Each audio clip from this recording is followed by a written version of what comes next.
Ready for a fishtail? How about a fisherman with webbed feet and feathers? Well, he's the one in the middle. Fudgie, the bass fishing duck.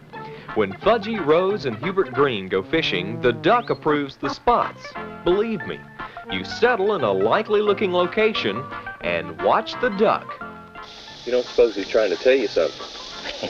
Yeah, move him down that tree down there. He probably says there's no fish around here. They're down there in that tree. So you try another spot. Check for all those telltale signs that mean bass. And Fudgie looks impatient. See something? By now you're wondering what he'll do when the time comes. He points, just like a bird dog. It got to a day like today when it was just too hot to stay in the boat. He took to the water. And he swam over to a submerged treetop. And suddenly his neck pointed out and he just froze. And Herbert laughed. He says, I think he's got me a bass pointed. So he flipped over and he came out with a 4-pound bass. Fudgie lost his patience. After all, you can only push a duck so far. That brush pile looks promising. Let's take a look. He's been pointing at it from the boat, but they just don't listen to him.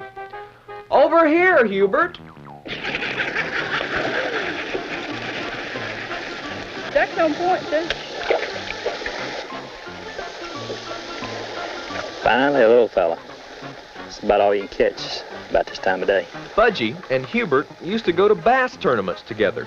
Fudgie is so good at spotting bass that he's now been outlawed from the competitions. But then the duck sort of watched us, what we was doing. He observed the worms splashing down, or spinnerbait splashing down near the trees, and the first thing you know, he'd start swimming near the banks. And then he looked like he was sort of looking for the same thing we were looking for. It's hard to argue with a duck who's pointed out a 10-pound bass and a 9-pound one on the same day. After a hard day out on the lake, there's nothing like a little refreshment. Minnows. With Herbert, Rose, and Fudgie. There you go. Oh, sorry, Fudgie. Here, have your own.